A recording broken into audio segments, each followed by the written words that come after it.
The day he called me useless in court, I didn't flinch. I stood there in a navy suit I bought on sale 10 years ago, listening to the man I built a life with, reduce me to a line item that generated no income. 20 years of packed lunches, hospital bracelets, silent dinners at midnight erased in a single sentence. The judge glanced at me with polite indifference. My children stared at the floor, and my husband smiled like he had already won. What he didn't see was my hand inside my bag, fingers resting on a document older than our youngest child. A prenup he signed without reading the final clause, a clause I insisted on, a clause about betrayal. When my attorney asked for permission to submit Exhibit B, the room shifted. Paper slid across polished wood. His confidence cracked not loudly, just enough for me to hear it. I had spent 20 years being quiet. But that morning, silence was no longer surrender. And when the judge began to read Clause 14 out loud, I finally understood which one of us had misunderstood the marriage all along. If you enjoy emotional and dramatic stories like this, make sure to subscribe to the channel right now so you don't miss the next episodes. Every subscription motivates us to keep bringing you better stories every day. And now we're curious. Where are you watching from? And what are you doing while watching this video? Tell us in the comments. We'd love to know where our viewers are around the world. He called me useless at 14 inches the morning, standing 3 feet away from me in a courtroom that smelled like polished wood and old paper. He didn't raise his voice. He didn't have to. She hasn't contributed anything meaningful in years, he said, adjusting his cufflinks the way he used to before investor meetings. No income, no growth, no value. No value. I kept my eyes on the edge of the table. There was a small scratch near the corner, a thin white line against the dark varnish. I focused on that line so I wouldn't look at our daughter sitting behind him, so I wouldn't look at our son staring at his shoes, so I wouldn't look at the man I married 20 years ago and try to find the version of him who once held my face in both hands and said, "We're a team." The judge nodded slightly, making notes. His lawyer leaned forward, voice smooth. My client built his company from the ground up. Mrs. Carter has not maintained employment for over 15 years. She has been financially dependent. I pressed my thumb into the leather of my handbag until I felt the outline of the folded document inside. The prenup.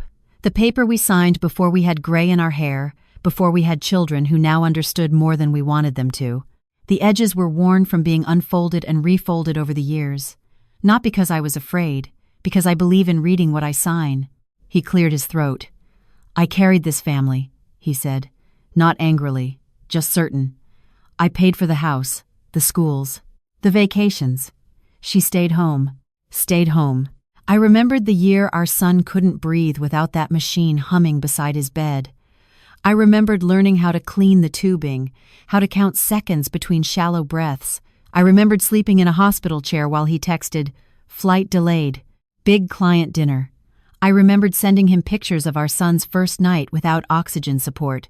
He replied with a thumbs-up emoji. Stayed home. My lawyer shifted in her seat but didn't interrupt. We had agreed I would let him talk. Let him build his version of the story.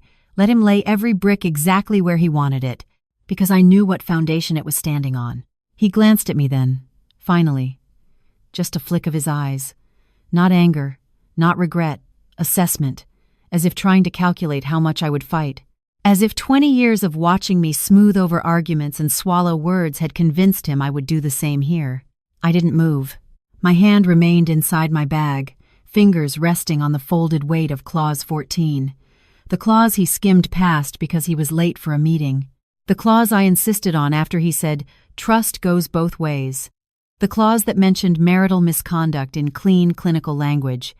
His lawyer continued, "Given her lack of financial contribution, we believe a limited settlement is appropriate." Limited. The word echoed in my head in a strange, hollow way. Limited like my world had been when I stopped applying for jobs because his schedule mattered more. Limited like the conversations at dinner that revolved around quarterly earnings while I calculated grocery budgets in silence. Limited like the space I occupied in his life once the company started appearing in interviews before my name did.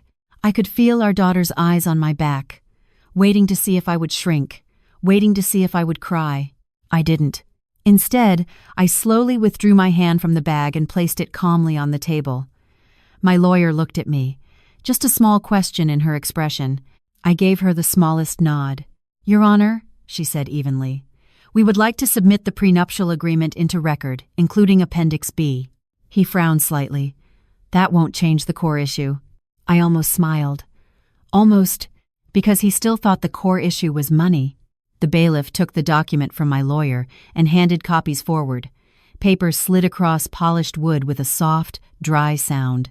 He reached for his copy without hesitation, confidence still intact, still wearing that faint expression he used when explaining something obvious to someone he believed less informed.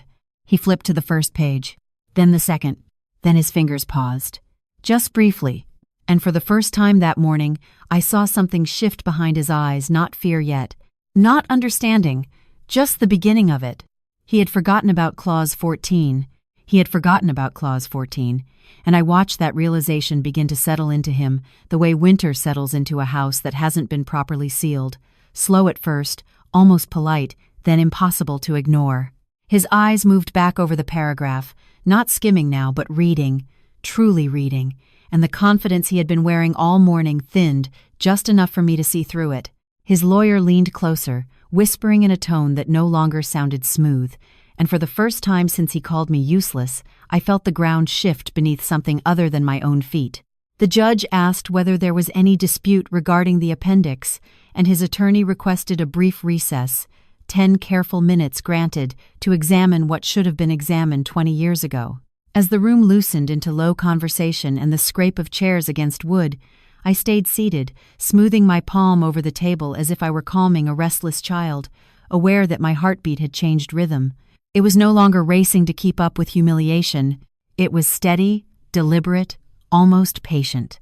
Our daughter approached me first, her voice small when she said, "Mom?" And I turned to her with a calm I had practiced for years at kitchen tables and parent-teacher conferences, telling her I was all right, even though the word all right felt inadequate for what it takes to sit still while your husband reduces 2 decades of shared life to a balance sheet. When she stepped back, he came forward, stopping just far enough away to preserve the appearance of civility, the scent of his cologne familiar in a way that made my chest tighten because it carried echoes of anniversaries, of mornings when he kissed my forehead before early flights, of nights when I waited for headlights in the driveway long after the children were asleep. "You didn't have to do this," he said under his breath, and I looked at him without anger, because anger would have given him something recognizable to push against. "Do what?" I asked, and he replied, "Make it bigger than it is," as if betrayal were a small administrative error that could be corrected with a signature. Bigger. I thought about the year I stopped renewing my professional license because the continuing education classes conflicted with his travel schedule, about the dinner invitations I declined so he could attend alone and appear unencumbered, about the night I found a lipstick shade in the back seat of his car that was not mine and told myself I was imagining things because imagining was easier than dismantling. I never told him how long I sat in that parked car with the door open, staring at something so small it could have been dismissed as trivial, realizing that the marriage I was protecting might not be protecting me. "I read what I signed," I said quietly now, and he searched my face as if looking for the version of me who would back down to keep the peace. The bailiff called us back into order, and as we returned to our places, his lawyer spoke faster, low and urgent, phrases about enforceability and exposure slipping between them, but what I noticed was not the language, it was his hands. They were no longer resting calmly on the table, they were gripping the edge of the document as though it might slide away. The judge asked whether there was evidence to support the appendix's relevance, and my attorney, without dramatics, placed a thin stack of papers before her hotel invoices from weekends he said he was at conferences, statements showing dinners charged in cities he had no meetings scheduled in, printed messages time-stamped at hours he claimed to be asleep beside me, and she did not push them forward yet. She simply let them sit there, visible, undeniable, and in that quiet I saw it arrive fully in his eyes. Not outrage, not wounded pride, but fear, because for the first time he understood that I had not been silent out of weakness, I had been silent because I was waiting. Fear did not explode out of him.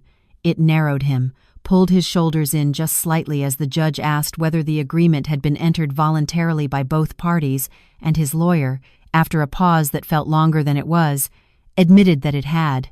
I stayed still while the original document was passed forward, the same pages we had signed 2 decades earlier when our hair was darker and our confidence came from love instead of leverage, and as I watched him trace his own signature at the bottom of the appendix, I remembered that afternoon with a clarity that surprised me.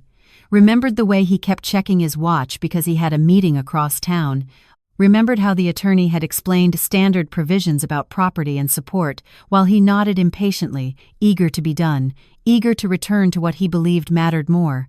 It had been me who asked what would happen if one of us broke the marriage in a way that could not be repaired, not accusingly, not dramatically, just calmly, because I had grown up watching silence swallow my mother whole, and I had promised myself I would never rely on hope alone.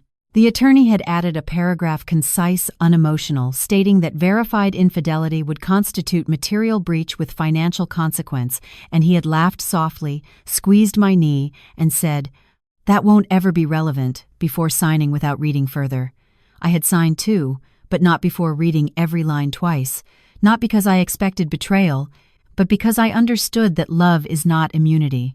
Now, in the courtroom, the judge read the clause aloud in measured tones, stripping it of romance and leaving only obligation, and I felt something shift, not triumph, not yet, but recognition that the document he once dismissed as precaution had teeth he had never imagined.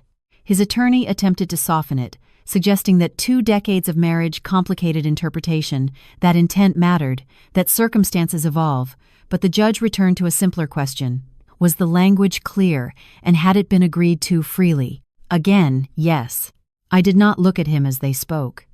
Instead, I focused on the quiet weight of my own memory, on the steadiness of my hand the day I insisted on initialing every page, on the way I had folded my copy and placed it in a drawer I never opened unless I needed to remind myself that security is built, not assumed. When the judge asked whether there was preliminary support for invoking the clause, my attorney answered that documentation existed and would be submitted for formal consideration, and though the stack of papers remained untouched on the table, their presence altered the air between us more than any raised voice could have. He leaned toward me then, his composure thinner now, and murmured, "You planned this," as if preparation were cruelty, and I turned to meet his gaze without anger, because anger would have allowed him to believe this was revenge rather than consequence. "I prepared," I said quietly, and in that distinction lay 20 years of watching, of choosing when to speak and when to wait, of understanding that trust is not the same as blindness. The judge accepted the agreement into the record and scheduled a formal evidentiary review, setting the next stage of proceedings into motion with the light strike of a gavel that sounded almost insignificant, yet final enough to close a door neither of us could reopen. Around us, the courtroom resumed its measured rhythm, but something fundamental had tilted. He was no longer arguing about my worth as a wife who stayed home. He was confronting the fact that the rules he once considered symbolic were enforceable, and as he sat back down, gripping the edge of the table just a fraction too tightly, I realized that for the first time since he called me useless, he was no longer certain of the outcome, and uncertainty, for a man like him, was far more destabilizing than any accusation I could have spoken aloud. Uncertainty never sat well on him, and as the judge outlined the next procedural steps and set a date for formal review, I could see that what unsettled him most was not the legal language but the realization that my silence over the past months had not been ignorance. 6 months earlier, on an ordinary Tuesday evening, I had been standing at the kitchen counter drying a plate when his phone lit up beside me, the screen flashing a message preview that read, "Last night meant more than you think," followed by a name I did not recognize. I remember the way the house sounded in that moment, the low hum of the refrigerator, the distant murmur of the television in the living room, how normal everything felt except for that single sentence glowing against the glass. I did not open it immediately. I stood there longer than I care to admit, giving him the benefit of explanations he had not yet offered. But when the phone vibrated again, another message arriving too quickly to be harmless, I looked, not out of suspicion but out of necessity, and what I saw was not ambiguous. Hotel confirmations forwarded between them, a photograph taken in a room that was not ours, familiarity that had nothing to do with business. When he came back downstairs, toweling his hair, He kissed my cheek and asked what was for dinner, and I answered him without raising my voice, without throwing the phone across the room, because in that instant I understood that shouting would give him space to deny, and denial would erase the clarity I had just found. That night I lay beside him awake, listening to his breathing, realizing that the distance between us had not begun with that message but had been building quietly in late returns, in conferences that stretched an extra day, in conversations that skimmed the surface of our lives without touching anything real. The next morning, while he showered, I photographed the thread with my own phone, steady hands, no tears, and over the following weeks, I paid attention in ways I never had before, checking shared accounts he assumed I ignored, noticing that certain travel dates did not align with the receipts automatically emailed to our joint inbox, recognizing patterns that once would have seemed accidental, but now formed a shape too deliberate to dismiss. I did not confront him because confrontation demands a decision, and I was not ready to choose between ending our marriage or pretending not to see. Instead, I gathered what I needed quietly, each piece of evidence less about proving him wrong and more about proving to myself that I was not imagining the fracture. Sitting now in the courtroom, aware that those same receipts and messages rest in a folder beside my attorney, I feel no triumph, only a calm awareness that the truth has weight, and that weight is finally visible. He shifts in his chair, leans closer, and whispers, "When did you start looking?" As though the act of seeing were the betrayal, and I meet his eyes long enough to let the question settle before answering, "When you stopped being here, because absence is not measured by physical presence alone, but by the slow withdrawal of attention, of effort, of care." The judge calls the session back to order, voices lower, papers shuffle, and as the proceedings move forward, I realize that the real turning point was not the message on his phone, but the moment I chose not to confront him immediately. It was the moment I decided I would not beg for explanations or chase apologies, that if this marriage was going to collapse, it would not be because I failed to notice the cracks, but because he believed I never would. And as he sits there now, no longer certain of his advantage, I understand that what truly frightens him is not the clause in a contract, but the discovery that I have been counting every quiet absence, and I have reached a number he can no longer talk his way out of. He has always loved telling the story of the house as if it were a trophy he carried home in both hands, polished and undeniable. And as the courtroom air tightens around discussions of assets, I realize how deeply that version of our life has settled into him. In his telling, the house was the natural extension of his ambition, the late nights, the risks, the contracts signed across polished conference tables, brick and wood rising from his effort alone. What rarely made it into that story was the afternoon 3 months before our wedding, when I sat at my mother's kitchen table and she slid a cashier's check toward me, the paper resting between us like something fragile and necessary. She had just sold the duplex she managed for decades, a building that smelled of old paint and lemon cleaner, and she told me quietly that a woman should never step into marriage without something that remains hers, not as a weapon but as ballast. I remember resisting, telling her he was doing well, that we were building something together, and the way she looked at me, not distrustful, not cynical, simply aware, and said, "Together doesn't mean you vanish." When we found the house, he negotiated fiercely, confident with the realtor, calculating rates and resale values with the ease of someone who understood markets, and I admired that about him. I let him lead because partnership, to me, meant leaning into each other's strengths. But when the closing documents were signed, the down payment wired that morning came from the account my mother had funded, transferred under my name, documented in the settlement statement in clean, unambiguous lines. Over the years, the mortgage payments flowed from joint accounts supported largely by his income, and I never corrected him when he gestured toward the porch at dinner parties and said, "This place is the result of hard work," because it was just not solely his. Sitting in court now, listening as his attorney characterizes the marital estate as the product of his singular drive, I feel that old kitchen table memory rise within me, not as nostalgia but as grounding. And when my attorney requests that the deed and closing statement be entered into consideration, she does so without flourish, almost gently, as if adding a missing page to a book already in progress. I see irritation flicker across his face, not outrage but discomfort, because this detail complicates the simplicity of his narrative. The records confirm the origin of the initial deposit, the transfer from my inheritance clearly itemized, and while no one is yet arguing percentages aloud, the implication is unavoidable. The foundation of the home, he claims, as evidence of my dependence was secured, in part, by money that predated him. He leans toward me, voice low, controlled. "You're really going to divide this down to the dollar?" he asks, as if precision were petty. I hold his gaze. "I'm not dividing," I answer softly. "I'm remembering." The distinction unsettles him more than accusation would, because remembering implies history, and history implies that the version he has repeated for years may not withstand examination. The judge listens, expression neutral, noting the documentation without commentary. But the atmosphere shifts nonetheless. This is no longer a portrait of a passive spouse living off earned success, but of a marriage constructed from multiple streams, some visible, some absorbed quietly into the background. For a fleeting moment, I see something unfamiliar cross his features, not just fear of financial recalculation, but confusion, as if he is struggling to reconcile the woman he labeled useless with the paper trail unfolding in front of him.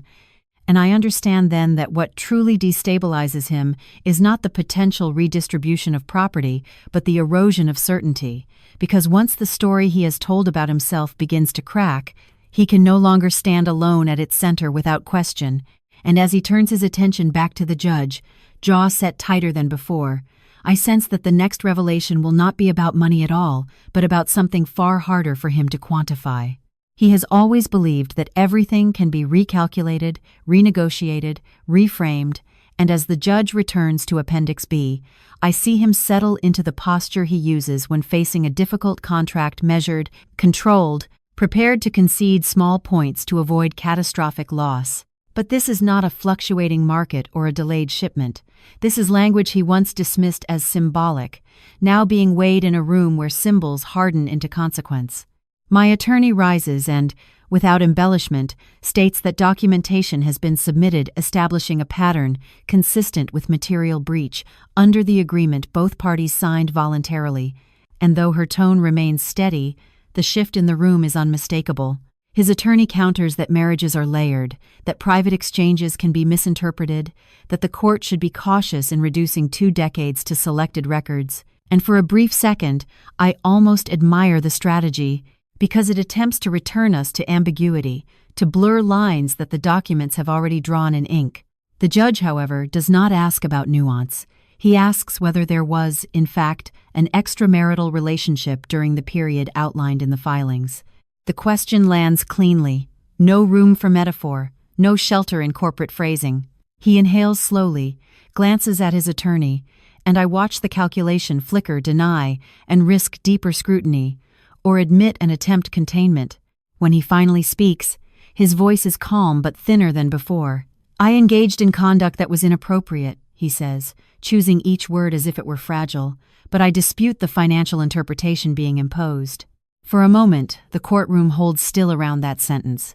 Inappropriate conduct, not mistake, not betrayal. A phrase designed to minimize damage while acknowledging just enough to avoid contradiction. I do not react outwardly. I feel no surge, no visible satisfaction, only the quiet recognition that what I saw on that phone 6 months ago is no longer something he can dismiss as misunderstanding.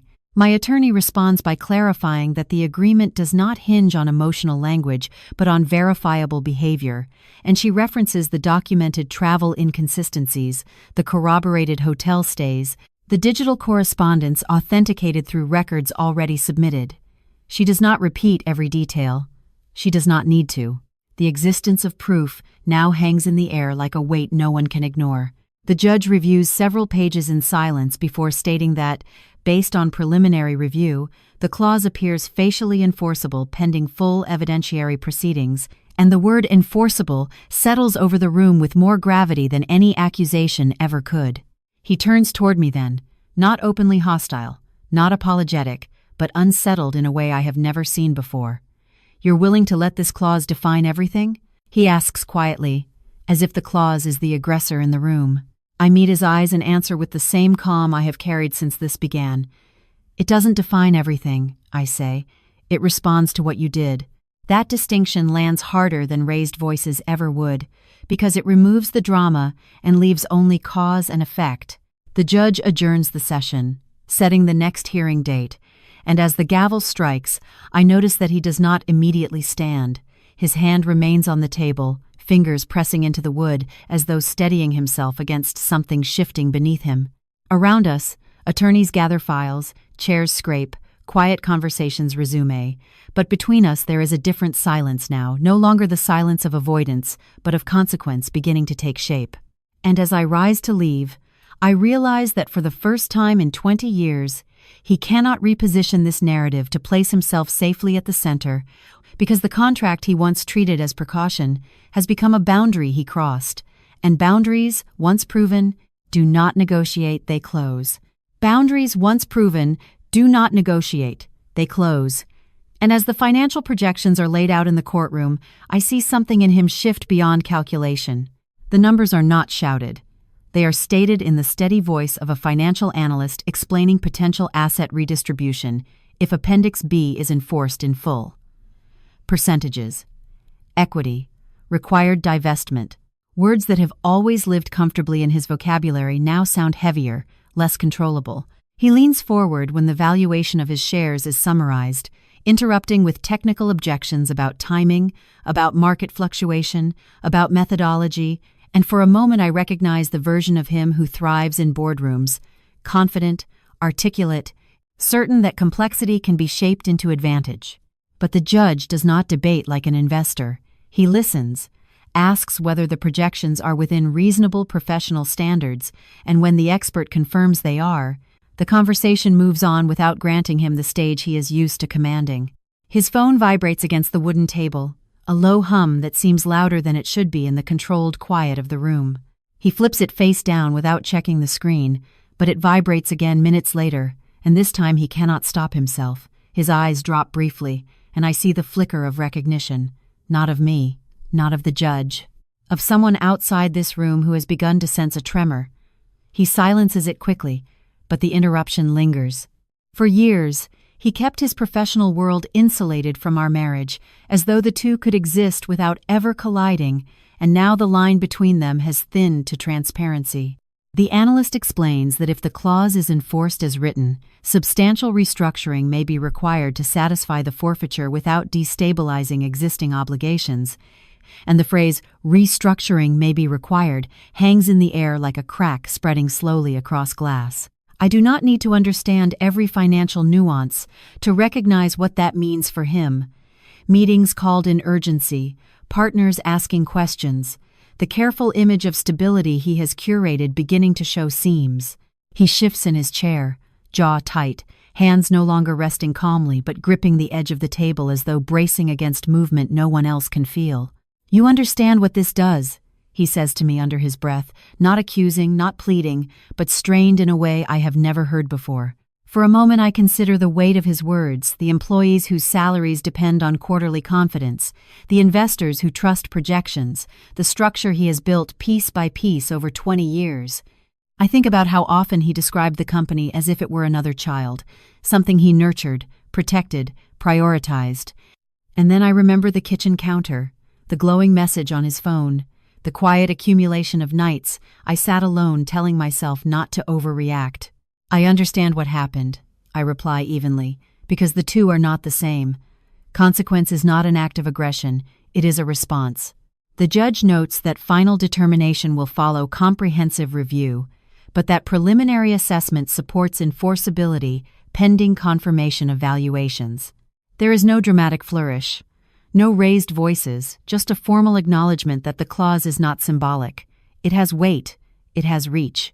As the session adjourns, people begin gathering their documents, the ordinary sounds of chairs shifting and briefcases closing, filling the space. He remains seated a fraction longer than necessary, staring at the papers in front of him as though they have betrayed him. When he finally stands, his movements are slower, less assured. Another vibration pulses from his phone. Persistent this time, and though he does not answer, I see his fingers tighten around it before sliding it into his pocket.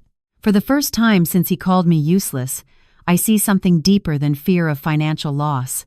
I see the realization that the narrative he relied on, provider, builder, architect of everything solid in our lives, can no longer protect him from what he chose to risk. And as we walk toward the courtroom doors, side by side but no longer aligned, I understand that the numbers are only part of what he stands to lose, because outside this room, there are eyes watching that will not be impressed by adjusted projections, and the tremor has already begun to travel farther than he anticipated. The tremor that began in the courtroom does not fade when we step back into the house. It settles into the walls, into the pauses between words, into the way our daughter looks at her father, as though she is seeing him without the filter she once used. The kitchen light is still on when we walk in, and she is seated at the table with her laptop open, but the screen has gone dark, reflecting only her face. He moves automatically, loosening his tie, setting his briefcase down in the same place he always has, asking if anyone has eaten, as though routine might stitch the evening back together. She closes the laptop slowly and says, "Is it true?" There is no tremble in her voice. He turns halfway, buying time. "Is what true?" he asks, and the distance between the question and the answer feels deliberate. "About the hotel. About her." The word lands cleanly. For a second, he looks genuinely unprepared. Not defensive, not strategic, just exposed. "It's complicated," he begins, and I see the shift in her expression at that familiar refuge adults use when they want to blur edges. "It's not," she says. "You hurt Mom." There is no accusation in her tone, only clarity, and that clarity strips away every careful argument presented in court. He takes a step toward her, lowering his voice as if volume is the problem. "I never meant for you to find out like this," he says, and the phrasing reveals more than he intends. She pushes her chair back, the legs scraping softly against the tile. "So there was a better way?" she asks, and he has no immediate answer. Our son stands near the hallway entrance, quiet as always, watching. He does not speak, but when his father reaches out a hand toward him, he hesitates, then walks past to stand beside me instead. It is a small movement, almost invisible, but I feel it like a shift in gravity. He does not cling. He simply remains close enough that our shoulders nearly touch. He keeps his eyes on the floor. That avoidance says more than any shouted accusation could. "This isn't about picking sides," he says, trying to gather authority back into his voice. "But authority depends on trust, and trust has thinned." Our daughter shakes her head slowly. "It is," she replies. "You chose first." The sentence lands harder than anything spoken in the courtroom because it reframes everything not as a legal dispute, not as a financial consequence, but as a decision that preceded all of it. He runs a hand through his hair, a gesture I have seen before in moments of professional stress, but this is different. There is no presentation to manage here, no investor to reassure. There are only 2 children who have recalculated him in real time. "I made a mistake," he says finally, and the word mistake feels smaller than what sits between us. Our daughter's eyes flick briefly toward me before returning to him. "You kept making it," she answers quietly. Silence settles over the kitchen, heavy but clean. For years, I stepped in when tension rose, translating frustration into softer language, smoothing edges before they cut too deeply. Tonight I stay where I am. This is not a scene that needs editing. He looks at me then, not angrily, not pleading, but searching for intervention I do not offer. I hold his gaze steadily, not to punish him, but to let him understand that this moment belongs to them. Our daughter exhales slowly, as though she has been holding her breath for months. "I'm staying with Mom," she says, not as a dramatic declaration, but as a simple logistical fact. He opens his mouth to respond, to argue, to reassure, but before he can, his phone vibrates again in his pocket, persistent, insistent, and the sound slices through the quiet kitchen like a reminder that consequences are not confined to one room.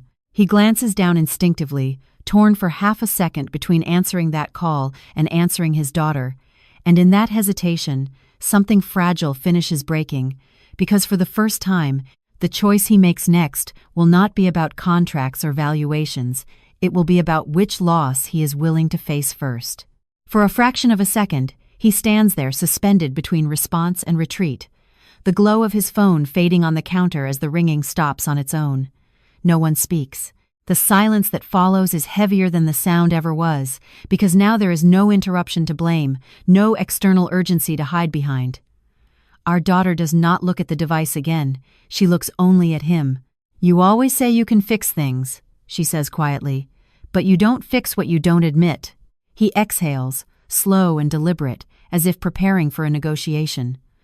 "I admitted it," he replies. "I said I was wrong." The words sound rehearsed, adequate in a courtroom, insufficient in a kitchen. Our son remains beside me, arms folded now, not defiant but guarded. He studies his father the way someone studies a teacher who has just contradicted himself. "You said it didn't mean anything," he says. "If it didn't mean anything, then why does it feel like everything changed?" That question does what the legal language could not. It removes complexity. It removes strategy. It narrows the entire collapse to one unbearable contradiction. He runs a hand across his face, and for the first time I see exhaustion rather than defense. "I made a selfish choice," he says finally, the word selfish landing harder than inappropriate ever did. "I thought I could separate it from us." Separate it from us. I think about the months I sat across from him at this very table, discussing college visits and grocery lists, while something invisible threaded itself through our conversations. I think about how carefully he compartmentalized, as if marriage were a drawer that could be closed while another was opened elsewhere. "You don't get to separate it," our daughter says. "You don't get to decide what counts." He looks at her then in a way that is almost unfamiliar, not as a child to guide, not as someone to reassure, but as a person whose judgment matters. The authority he once carried effortlessly in this room has thinned into something fragile. "I never wanted to hurt you," he says, and I believe him. Intention and impact rarely travel together. Our son shifts his weight and speaks again, quieter this time. "Did you think about Mom when you were with her?" The question is not cruel. It is devastating in its simplicity. He does not answer immediately, and in that hesitation lies the truth. He may have thought about me before, he may have thought about me after, but in the moments that matter most, he chose not to. The clock above the stove ticks loudly, marking seconds none of us are sure how to fill. Finally he says, "I didn't think far enough ahead." It is not a full confession, not an eloquent apology, but it is closer to honesty than anything he has offered so far. Our daughter nods once, as if filing that sentence away. "That's the problem," she replies. "You never do." I watch him absorb that, shoulders no longer squared, posture no longer defensive. For years, I mistook his certainty for strength. Tonight I see the cost of it, the blind spots, the assumptions, the belief that outcomes can always be managed later. He looks at me then, searching for something confirmation, perhaps, or contradiction. I do not rescue him from this exchange. I do not translate their disappointment into something softer. They deserve to see him without a buffer. "I can try to make this right," he says quietly, and this time it does not sound like a corporate promise. It sounds uncertain. Our daughter reaches for her laptop, closing it fully now. "You can try," she says, "but we're not going back to how it was." There is no drama in her voice, only finality. The house feels still, stripped of pretense. Upstairs, a floorboard creaks as our son moves toward the stairs, retreating not in anger but in processing. I remain at the counter, watching the man I married sit at the table we chose together years ago, his reflection faint in the darkened window. For the first time since this began, there is no ringing phone to interrupt, no legal argument to pivot toward. There is only the quiet understanding that what he is losing cannot be recalculated or restructured. And as he lowers his head into his hands, I realize that the next hearing will not be the hardest reckoning he faces. For the first time since this began, there is no argument left to make, no number left to dispute, only the quiet weight of memory pressing against me as I stand alone in our bedroom. After the children disappear upstairs and he closes himself into the study, the house does not feel tense. It feels exposed, as if the walls themselves are no longer pretending. I move toward the closet almost without thinking and pull down the old storage box from the top shelf, the one I have carried through 3 addresses and never thrown away. Inside are fragments of a life that once felt invincible. Hospital bracelets from the days our children were born, birthday cards written in rushed handwriting, ticket stubs from a concert we attended before responsibility layered itself over spontaneity. At the bottom lies a folded letter I have not unfolded in years. I recognize his handwriting immediately. He wrote it during our first year of marriage after a fight so small I can barely remember its cause. We were still learning each other then, how he needed silence when stressed, how I needed reassurance when he withdrew. I sit on the edge of the bed and unfold the paper carefully, the creases soft from age. The ink has faded slightly, but the words remain clear. "I don't ever want you to feel alone beside me," he had written. "If I start chasing something that pulls me too far from us, promise me you'll remind me who I am. I don't want to become someone who forgets what matters." I read that last sentence twice. I don't want to become someone who forgets what matters. For a moment, the air feels thinner. I had remembered the letter as an apology, as tenderness. I had forgotten that it was also a warning one he issued about himself. He knew even then that ambition could swallow him whole. He knew the pull of achievement, the way it sharpened his focus until everything else blurred. And he asked me to remind him. Did I? I think back to the years that followed. The first promotion. The second. The expansion that required travel every other week. I remember the pride in his voice when he described new contracts, the way I smiled even when the kids asked why he wasn't home for dinner. I told myself this was temporary. I told myself success demanded seasons of sacrifice. When I felt the distance growing, I chose patience over confrontation, believing that love meant endurance. Maybe I mistook silence for support. There was a night, 12 years into our marriage, when I stood in this same room with a suitcase open on the bed after he forgot our anniversary for the second time. He knelt then, not dramatically but sincerely, promising to shift priorities, promising that we were not background noise to his goals. And for a while, he did try. We found a rhythm again. But I never brought up the letter. I never held those words in front of him and said, "You asked me to remind you." The study door opens softly down the hall. I do not move immediately. Footsteps approach, slow, uncertain. He appears in the doorway of our bedroom, not defensive, not rehearsed, just tired. His eyes fall to the paper in my hands. "I haven't seen that in years," he says quietly. "You asked me to remind you," I reply, and my voice does not shake. I hold the letter out to him, and he takes it as if it might dissolve. He reads the final lines, his jaw tightening not with anger but recognition. For a long moment he says nothing. "I forgot," he admits, and the admission is softer than anything he has said in court. I study his face, searching for the man who once feared becoming someone careless. "No," I say gently. "You chose not to remember. The difference matters."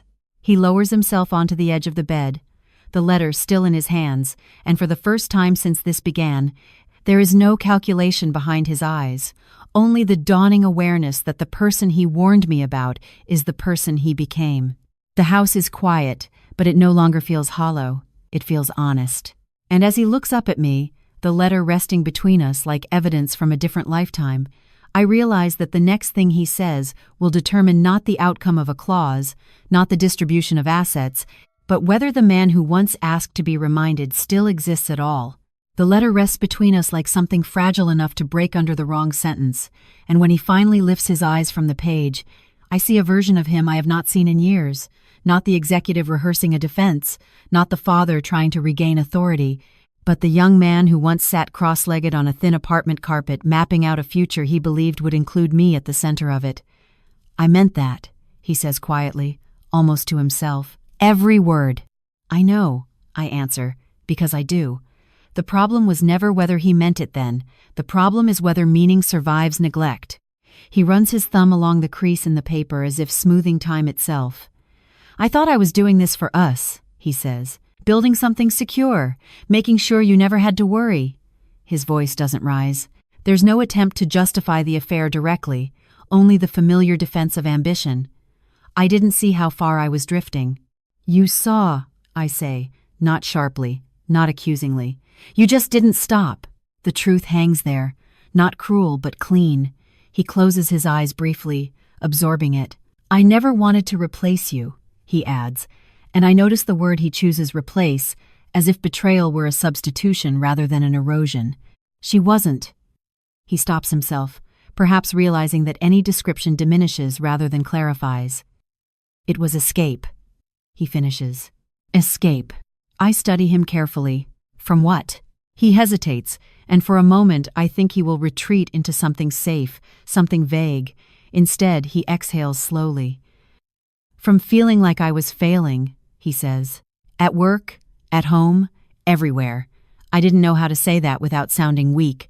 The confession shifts something inside me, not absolution, not forgiveness, but context. For years I assumed his distance was indifference. I did not consider that it might have been fear disguised as confidence. So you chose to feel powerful somewhere else, I reply quietly. He doesn't argue. The silence that follows is different from the silences before. It isn't avoidance, it's recognition. He sets the letter on the nightstand carefully, as if placing evidence back into the record. I can't undo what I did, he says. I know that. His voice is steady but stripped of certainty. But I don't want to lose you. Or the kids. I don't want this to be the story we end with. I hear the sincerity. I also hear the lateness of it.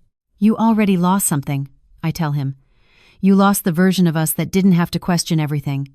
He nods slowly. Then let me earn something back. The word earn catches between us.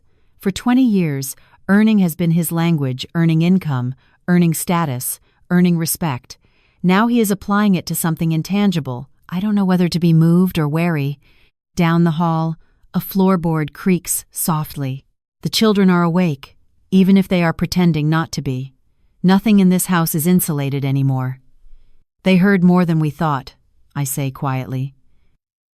They saw more than we knew. His jaw tightens again, but not defensively. Regret settles differently than fear. It slows a person down. I'll talk to them, he says. You'll have to listen to them, I correct. He nods once, accepting the distinction. For a moment we simply sit there, two people surrounded by the debris of choices neither of us can rewind. The court will reconvene. The clause will move toward enforcement. Assets may shift hands. None of that feels abstract anymore. But what sits between us now is older than any contract. I never thought you'd fight back, he says quietly, and there is no accusation in it, only surprise. I meet his eyes steadily. You never thought I was strong enough to. He doesn't deny it. And in that acknowledgement lies something both painful and clarifying, because the woman he underestimated is the one sitting in front of him now, not louder, not harsher, but no longer willing to disappear for the sake of peace. He reaches toward the letter again, but stops short of touching it, as if unsure whether he has the right. Tell me what to do, he says finally. I look at him for a long moment, weighing not his request but the years behind it. Start by telling the truth, I answer, without editing it. The next hearing will decide the legal outcome. But what happens in this room, in the space between who he was and who he chose to become, will decide something far more permanent. The next hearing comes and goes with less drama than the first, as if the loudest parts of this story have already been spoken inside our own kitchen. The judge's ruling is methodical, almost anticlimactic in its precision. The clause stands, the redistribution is enforceable. Custodial preference weighs in my favor given the documented breach. Numbers are finalized, percentages assigned. The language is clear, formal, irreversible. He does not argue this time, he listens. He nods once when asked if he understands the terms. For a man who built his life on negotiation, acceptance looks unfamiliar on him. Outside the courthouse, there are no cameras, no spectacle, only a gray sky and the low hum of traffic moving on with its own priorities.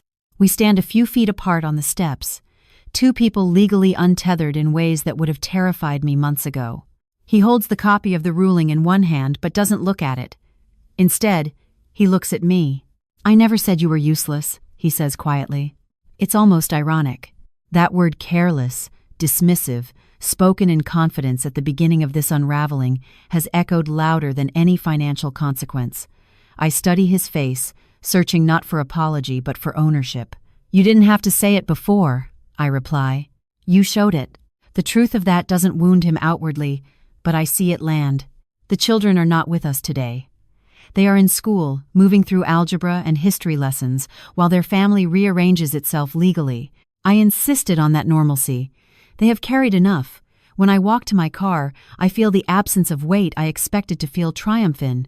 There is no victory swelling in my chest, only space. Space where certainty used to live. Space where routine once dictated who I was allowed to be. That evening, I returned to the house that is now legally mine in a way it never quite was before. The maple tree in the yard looks the same. The porch boards still creak under my steps. Inside, the air smells faintly of lemon cleaner from a habit I have never broken. Nothing dramatic has shifted in the physical sense, yet everything feels different because permanence has been replaced with choice. He comes by later to gather a few things, books from the study, framed photos he says he'll keep in his new apartment. We move around each other carefully, not hostile, not intimate. When he pauses in the hallway, he glances toward the bedroom where the letter still rests in the drawer. I meant what I said, he tells me, about telling the truth. I know, I answer. And about earning something back. This time I don't respond immediately. Earning back trust is not a transaction. It's not scheduled or itemized. That depends on what you're willing to lose to do it, I say finally. He nods, as if he understands that rebuilding may cost more than forfeiture ever did. When he leaves, the door closes softly behind him. The house does not feel hollow. It feels honest. I walk to the fireplace in the living room and sit for a long moment with the copy of the prenup in my hands, the same document he once skimmed, the same one I read carefully before signing. For years it was a precaution. Then it became protection.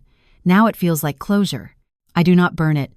I fold it neatly and place it back in the drawer beside the old letter. Both documents belong to our story, one written in hope, the other in foresight. My phone vibrates on the coffee table, the sound subtle in the quiet room. His name appears on the screen. For a moment, I simply watch it light up, remembering the years I answered every call without hesitation, believing that availability was loyalty. It rings again. I pick it up not out of obligation, not out of fear, but because the choice is mine now. Hello, I say. There is a brief silence on the other end, and then his voice, softer than I have ever heard it. I'm not calling about the case, he says. I just didn't want tonight to be the last time we speak without trying. I close my eyes, feeling neither triumph nor surrender, only the steady awareness that the woman who sits in this quiet house is not the same one who once accepted being reduced to a line item. Trying, I repeat slowly. Outside, the evening settles around the house we built together and dismantled piece by piece. And for the first time in 20 years, whatever happens next will not be decided by fear, silence, or assumption, but by whether we are finally willing to be honest about who we have become. Here are the real-life lessons this story leaves behind, less about divorce and more about marriage, identity, and self-respect. 1. Silence is not the same as peace. For years, she chose silence over conflict. She believed patience meant strength. But unspoken resentment does not disappear, it accumulates. When we avoid difficult conversations to keep the peace, we may actually be building distance brick by brick. Lesson: if something feels wrong, address it early. Silence protects comfort, not connection. 2. Contribution is not measured only in money. He believed financial provision equaled value. She carried emotional labor, stability, parenting, sacrifice, none of which appeared on spreadsheets. Many long-term marriages fall into this imbalance. The visible work gets praised, the invisible work gets expected. Lesson: respect the unseen contributions. A home is not built only by income, it is sustained by presence. 3. Betrayal is rarely just about the affair. The affair was the fracture, but the real erosion began long before. Missed dinners, emotional absence, unchecked ambition. Infidelity often grows in the soil of neglect. Lesson: protect emotional intimacy before you defend legal boundaries. Affairs are symptoms, distance is the disease. 4. Legal protection is not distrust, it is wisdom. The prenup was not revenge, it was foresight. Too often, people treat boundaries as lack of faith. In reality, boundaries are what protect love from becoming exploitation. Lesson: protect yourself even inside commitment. Trust and preparation are not opposites. 5. Children see more than we think. The most powerful courtroom moment did not happen in court, it happened in the kitchen. Children do not measure success in earnings or titles, they measure it in integrity. Lesson: the example you set in marriage shapes how your children define love. 6. You can win legally and still feel the loss. She enforced the clause. She gained financial security. She gained custody. But victory did not feel like triumph, it felt like clarity. Lesson: sometimes the goal is not to win, it is to stop losing yourself. 7. You teach people how to value you. For 20 years, he believed she would endure anything, not because she was weak, but because she never enforced her boundaries. The moment she did, the dynamic shifted. Lesson: respect begins where tolerance ends. 8. Love without accountability turns into erosion. He once wrote, "Remind me who I am." But love cannot constantly remind someone to choose you. At some point, they must choose on their own. Lesson: you cannot carry someone's character for them. You can only decide what you will accept. 9. Strength does not always look loud. She did not scream. She did not destroy him publicly. She prepared. She documented. She stood still. And that steadiness changed everything. Lesson: quiet strength is often the most unshakable kind. 10. The most important decision comes after the fallout. The legal case ended. The real question remained: can two people rebuild once illusion is gone? That answer is not found in contracts, but in honesty. Final lesson: a marriage does not collapse in one dramatic moment. It erodes in small, tolerated fractures. And the moment you stop accepting less than you deserve is the moment the story truly changes. This story is not about revenge. It is about boundaries. It is about visibility. It is about rediscovering your worth before it is too late. And sometimes, the most powerful word in a marriage is not, "I love you." It is enough.